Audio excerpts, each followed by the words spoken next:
Muy bien. Entonces, bueno, están todos muy bien, así que voy a hacer un repaso bien rápido. Nos habíamos quedado la clase pasada en la relación BQ, ¿verdad? Entonces ahora vamos a pasar a hablar del transporte de oxígeno en la sangre y el transporte de CO2. O sea, prácticamente estamos en la fase 3 de la respiración, ¿no es cierto? Que es la sangre. Entonces, como bien lo explicó su compañero, para que se difunda oxígeno de los pulmones a la sangre tiene que haber una gradiente de presión. De 104 que está en el alveolo a 40 que llega en la arteria. De hecho, que el oxígeno va a pasar a la arteria, ¿no es cierto? O al capilar pulmonar. En este caso, en tan solo un tercio del tiempo, como lo ven, sube a su saturación plena y dos tercios queda como factor de seguridad. Perfecto. Pero esta sangre oxigenada que sale del pulmón no es 100% en la sangre arterial porque hay una sangre mezclada, ¿no? Eso es lo que le faltó explicar a su compañero, el shunt. Este shunt es importante que hace que baje la presión arterial de oxígeno un poquito, ¿ya? Muy bien. Luego, ¿cómo el tejido difunde en los tejidos? Básicamente, como dijo su compañera, por la velocidad de transporte de oxígeno que depende del corazón y por la velocidad de utilización de los tejidos del oxígeno, que eso depende del ADP. Entonces, nosotros tenemos presión de oxígeno en los tejidos dependiendo de cuánto late nuestro corazón y de cuánto ADP se consume en nuestras células. Por eso tenemos acá consumos normales, como ven, 100% del flujo sanguíneo normal tiene una presión de oxígeno en el tejido de más o menos 40. Acuérdense ese valor, 40, ¿ya? Pero si aumentar el gasto cardíaco, por ejemplo, 4 veces su valor, estamos llevando el oxígeno hasta ¿cuánto? Casi hasta 70. Y ya saben que el oxígeno es tóxico, por eso tiene que ser solamente en función de qué, del consumo. Así que si nosotros solo subimos el flujo sanguíneo sin subir en la utilización, nos intoxicamos con oxígeno, ¿ya? Nos intoxicamos. Muy bien, para el tema del CO2 es mucho más sencillo porque es todo a la inversa, pero 20 veces más rápido, ¿no? Porque el CO2 es más soluble. Entonces el CO2 sale de la mitocondria con 46 milímetros de mercurio, el intersticio es 45, con eso fluye, de acá pasa por los extremos venosos, llega al pulmón y en el pulmón rápidamente se nivela con los 40 milímetros que está en el alveolo. Así que eso no tiene nada difícil, es lo mismo, solamente que a la inversa y más rápido, ¿ya? Muy bien. Luego, como les dije, el oxígeno, ¿se acuerdan en mi explicación que les dije? El oxígeno era como qué? Como el dinero, pues, ¿no? El dinero es bueno, claro, pero también puede volverse malo, ¿no? Es peligroso, es algo que no todos lo pueden manejar, ¿no es cierto? A ver, ¿tú qué harías mañana con $1.000.000? Nada, ¿no? Probablemente los gastarías, los despilfarrarías o de repente hasta podrías hacerte daño a ti o a la gente que quieres. Es igual con el oxígeno. El oxígeno, cuando le das mucho a la célula, puede terminar simplemente matándola. Así que el gran controlador del oxígeno es la hemoglobina. Se encarga de transportarlo desde los pulmones hasta los tejidos, ¿correcto? Y evita que se exceda o que falte. Por eso la hemoglobina, ¿saben cómo que era en mi video? ¿Cómo que era la hemoglobina? Como los bancos, pues, ¿no? Los bancos, el sistema financiero, es el que tiene el dinero. Por eso el sistema financiero pone o saca plata de los mercados en función de su necesidad. Cuando el sistema financiero es saludable, todo trabaja bonito. Cuando el sistema financiero está mal diseñado, como en Venezuela, como en Argentina, como en el Perú de Alan García, ocurre la inflación. ¿Y qué pasa? La gente sufre. La gente sufre. Igualito es acá. Muy bien, entonces la hemoglobina transporta el 97% del oxígeno, 3% va en el plasma, porque ya les dije es tóxico, tóxico, ¿ya? Esto sería pues el 3% como el dinero no bancarizado, pues, ¿no? El dinero negro, el dinero del narcotráfico, ¿no? De la trata de personas que está ahí sin el sistema bancario, ¿no? Es tóxico, esto es tóxico para el cuerpo, no lo olviden, ¿ya?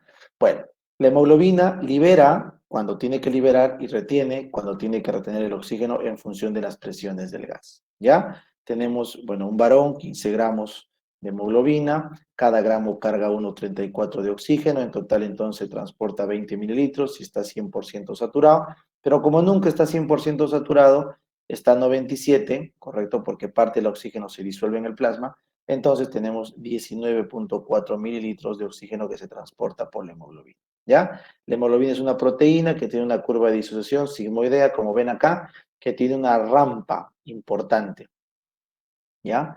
Para saturarse, una rampa importante. Entonces, cuando la presión de oxígeno cae, ¿no es cierto? De acá, más o menos de 70, 60 hasta 20, rápidamente se puede perder oxígeno o viceversa, cuando aumenta, rápidamente se puede ganar. Muy bien, sabemos todos, hace un rato les dije que en los capilares la presión es de 40, ¿no es cierto? 40. Entonces, cuando la presión de oxígeno baja a 40, estos 19 que habían acá, ¿correcto?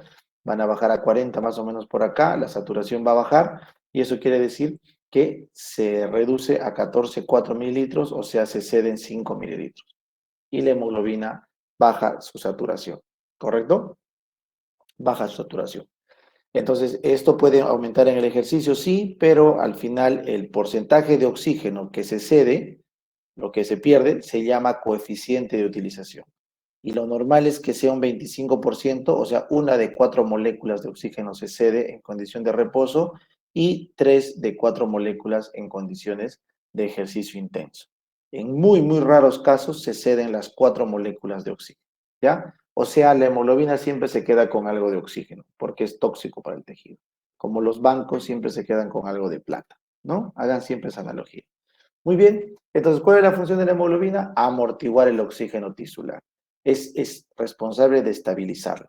Entonces, miren, solo para liberar sus 5 mililitros debe bajar la presión de oxígeno hasta 40, ¿no? Tope superior establecido por la hemoglobina. O sea, es el promedio de la presión a la que debe bajar para poder ceder estos 5 mililitros. O sea, voy a poner un ejemplo porque es súper sencillo. Tiene que bajar la presión de oxígeno hasta 40. ¿Se acuerdan que el oxígeno era como la plata, no? Entonces tiene que estar tan pobre el tejido como 40 para que los bancos recién puedan liberar un poquito de oxígeno, ¿ya? Un poquito de oxígeno. Muy bien. Si cae la presión de oxígeno alveolar hasta 60 milímetros de mercurio, correcto, igual la hemoglobina sigue saturando hasta 90. O sea, puede que tu pulmón esté recibiendo poco oxígeno, pero tu hemoglobina sigue saturando bien. Y así te metas un montón de oxígeno, 500 millones de mercurio, tu hemoglobina no va a pasar de 100. O sea, también la hemoglobina amortigua los cambios de oxígeno arriba, a nivel del sistema nervioso central. Perdón, del pulmón. ¿Ya, chicos? Entonces, lo que yo quería acá que quede claro en esta explicación es que la hemoglobina amortigua la disponibilidad de oxígeno. Miren el mejor ejemplo, la pandemia del COVID. Todo el mundo quebrado, pobre, sin trabajo, la gente sacó de sus ahorros, todo estaba leña la economía. ¿Y cuánto ha dado el gobierno? 600 soles de bono para los que estaban pobres, préstamos para las empresas así, pero por un monto, un porcentaje de las ventas de las empresas. O sea, el tejido estaba recontra pobre y la hemoglobina solamente ha soltado un cachito. ¿Ya? ¿Para qué? Para que no se genere inflación. Y bueno, ya con eso es suficiente, los tejidos han revivido, han sobrevivido y bueno, la economía otra vez está levantando. ¿Ya? Usen esa analogía acá. Bueno, entonces eso también quiere decir que la hemoglobina tiene que ser dinámica, o sea, tiene que irse un poquito más a la derecha cuando tiene que liberar oxígeno y tiene que irse hacia la izquierda cuando tiene que retener oxígeno. Entonces vamos a poner un ejemplo. Cuando estábamos en la pandemia los bancos han dado más plata. Sin ir lejos ahora, los bancos están dando préstamos a tasas bastante cómodas, ¿ya? Porque estamos en crisis económica. Entonces, los bancos ahorita están hacia la derecha, ¿ya? Están soltando el oxígeno, la plata. ¿Y eso qué se debe? A que aumentó el hidrógeno, el CO2, la temperatura y el 2,3-bifosfoglicerato, que todos son indicadores de ¿qué? De disminución de oxígeno. O sea, cuando en una sociedad está bajando el consumo, está bajando la compra de familia, el, la tasa de emprendimiento, de inversión, todo, los bancos empiezan a soltar la plata para reactivar la economía. Igualito hace la hemoglobina. Y la inversa, cuando estamos en condiciones de baja de hidrógenos, baja de CO2, baja de temperatura, baja de 2,3-bifosfo, cuando estamos todo a la baja, o sea, los indicadores están bien, los bancos empiezan a retener oxígeno. ¿Ya? Por eso es que cuando está bien la economía, los bancos centrales aumentan la tasa de interés. O sea, la plata cuesta más. Cuando la economía está pobre, los bancos bajan la tasa de interés. Por eso la economía, o mejor dicho, la plata vale menos, ¿ya? a los que les interese este tema que es muy bonito, por ejemplo, ahorita Estados Unidos está manteniendo tasas cercanas a cero para dar su dólar. O sea, está regalando los dólares a menos de 1% de interés. Imagínate que te presten. Te voy a prestar $10,000 y me vas a pagar $10,000 más el 1% en 3 4 años. Está regalando la plata, está regalando el oxígeno. ¿Por qué? Porque todos están sufriendo. El tejido está hipóxico. Ya, acuérdate de eso. Muy bien. En la altura, el 2,3-bifosfoglicerato es crucial para relajar la hemoglobina y para hacer que se pierda más oxígeno. Muy bien. Y finalmente, vuestra compañera nos explicó cuál es el verdadero limitante del oxígeno, porque tú te preguntarás, doctor, si todo el oxígeno está metido en la hemoglobina y la hemoglobina es tanta caña, pero tanta caña que tiene que esperar que mi tejido esté con 40 de presión para poder darle 5 mililitros de oxígeno. Entonces, doctor, ¿qué cosa necesita hacer mi tejido para que me den más? Porque el cuerpo te va a dar lo que necesitas. Entonces, lo que tu tejido tiene que dar es ADP. O sea, si tu tejido aumenta su ADP, te van a dar más oxígeno. Acuérdate de ese dato. O sea, si tú tienes una mitocondria que está produciendo más ATP, entonces va a consumir más ADP, entonces vas a consumir más oxígeno, ¿ya? Así que si ustedes quieren que los bancos te den más plata, ¿qué cosa tienes que hacer? ¿Cuál sería la respuesta? Tienes que trabajar, no te queda de otra. O sea, si uno quiere plata, la plata está ahí. Eso quiero que se metan al cerebro. ¿Ya? Yo sé que es una clase de fisiología, pero les voy a dar una clase de gerencia acá. ¿Te falta plata? Sí, doctor. Ah, es porque te falta trabajar. ¿Ya? Aprendan eso. Pero tienen que trabajar en algo que obviamente pues sea útil, ¿no? Como las células son, su metabolismo lo hacen para cosas útiles. Entonces, cuando una persona o una empresa trabaja en cosas que son útiles para la sociedad, entonces va a crecer y los bancos le van a prestar a tasas muy bajas, a tasas muy bajas. ¿Ya? Entonces, si ustedes se preguntan cómo los millonarios se hacen millonarios, las empresas y todo, porque trabajan mañana, tarde y noche, o sea, generan un montón de ATP, por lo tanto, consumen su ADP y le obligan, o sea, el núcleo empieza a sintetizar más ADP, más ADP, más ADP, y eso aumenta la disponibilidad de oxígeno, ¿ya? Así que si una célula decide aumentar su producción de ADP, la hemoglobina con todo gusto le va a decir, toma celulita, ahí tienes tu oxígeno, trabaja porque te lo has ganado. Así trabaja la hemoglobina y así trabaja también el sistema financiero. Por eso yo les digo en el video, la analogía es sorprendente. Ojo, yo no he inventado esa analogía, yo me he dado cuenta a medida que estudiaba esto en la universidad, pero yo en la universidad no he estudiado economía, pues me he dado cuenta después en la maestría. Así que recién después de haber estudiado en la maestría de economía, recién puedo decirles que es alucinantemente igual la analogía, ¿ya? Y bueno, finalmente su compañera nos explicó cómo es el transporte de oxígeno en la sangre, ¿no? La hemoglobina siempre, por eso cuando uno está anémico tiene menos oxígeno, y la saturación que es importante. Muy bien. Bueno, esto es del monóxido de carbono. Todos ustedes saben que el monóxido de carbono es muchísimo más afín a la hemoglobina que el oxígeno, por eso lo desplaza, por eso te intoxicas y te mueres, pues, ¿no? Con monóxido de carbono. Muy bien, me salté lo de la mitocondria, no quiero trancarles la vida. Y nos vamos a CO2. Su compañero lo explicó perfecto. El CO2 o bien va diluido, que no es importante, o bien va como carbaminohemoglobina, esta de acá, que es un cuarto del CO2, o bien va como buffer bicarbonato perfecto en el plasma, buffer extracelular. Eso la tienen clara y eso es bien sencillo. Muy bien, acá es donde su compañero se confundió, no lo explicó tan dinámico. ¿Qué es el famoso efecto Haldane y el efecto Bohr? ¿Ya? El efecto Haldane y el efecto Bohr. Bueno, yo más o menos me acuerdo así. El efecto Haldane, yo me acuerdo de inglés, en el inglés, hold on. Bueno, hold on es mantente, ¿no? Hold on, manténlo. Reténlo, me acuerdo. Retén el oxígeno. Entonces, el efecto Haldane o hold on en inglés, que es mi forma de acordarme, es retener oxígeno. Entonces, en tejidos donde hay abundante oxígeno, este oxígeno se une a la hemoglobina y hace que la hemoglobina libere hidrogeniones. También por ahí te puedes acordar, el efecto Haldane con H de hidrogeniones.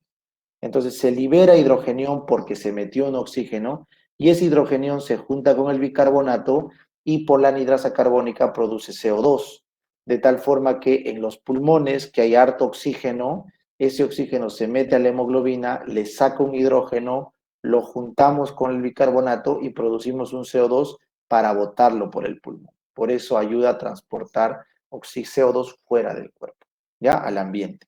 Es el efecto Haldane, ¿ya? En cambio, el efecto Bohr es en los tejidos, ¿ya? Entonces yo me acuerdo el efecto Bohr, lo pongo en inglés burn, quemar. ¿Quemar qué? Quemar energía. En los tejidos donde se quema energía hay bastante CO2, efecto Bohr. Entonces el CO2 lo que hace simplemente es transformarse en bicarbonato y ese se libera, o sea, el ácido carbónico se libera bicarbonato e hidrógeno y este hidrógeno, caballero, desplaza al oxígeno porque empieza a aumentar los hidrógenos respecto a los oxígenos, los desplaza. Entonces hace que el oxígeno se meta al tejido que necesita y hace que el CO2 se transporte fuera. Entonces el efecto Bohr, yo me acuerdo en inglés burn, quemar, es en los tejidos, donde se quema energía. Abunda el CO2 y el CO2 desplaza al oxígeno a través de un hidrógeno. Nunca, recuerden por favor esto, nunca el CO2 se mira a la cara con el oxígeno, nunca. Lo hace siempre a través de un hidrógeno, siempre a través de un hidrógeno, ¿ya? Muy bien, esto simplemente es una tasa de producción, siempre la relación entre carbono y oxígeno, que debería ser uno, pero bueno, eso depende, pues, ¿no? Las dietas con carbohidratos dan R de 1, pues las dietas con grasa dan un R menor a 1. Bueno, eso no es tan importante, ¿ya? Es el coeficiente de intercambio de gases. Perfecto, ahora en regulación me explicaron bien, aunque bueno, un poquito se confundieron, ¿no? ¿Cuáles son los tres centros respiratorios? El centro dorsal, el centro ventral y el neumotáxico. El centro dorsal, este que están viendo acá, el grupo dorsal, donde básicamente llega el vago, el glosofaringeo, se encargan básicamente de la inspiración. Ahí está, de la inspiración. ¿Ya? Entonces las fibras llegan ahí del tracto solitario. El tracto solitario es un núcleo sensitivo, como lo dijeron, y lo que hace simplemente es inspirar en la famosa señal de rampa. Señal de rampa. Entonces, ¿qué pasa? Estímulo, estímulo, estímulo, estímulo, estímulo, más estímulo y va subiendo y vas respirando, vas inspirando. Entonces, esa es la señal de rampa. Luego llega un tope, ¡pum! Se calla, se calla. ¿Por qué se calla, doctor? Por el centro neumotáxico. El centro neumotáxico regula la frecuencia y la profundidad. Si es que el centro neumotáxico no pone el pare acá, entonces tú puedes seguir inspirando, inspirando, inspirando, así hasta arriba. Entonces el que te pone el pare es el centro neumotáxico. Por eso controla el punto de desconexión de rampa. Cuando estamos con bastante frecuencia, respiraciones por minuto, este centro neumotáxico está bien intenso porque está cortando la rampa. En cambio, cuando tiene poca estimulación el centro neumotáxico, estamos muy lento, 4 respiraciones por minuto. Respiras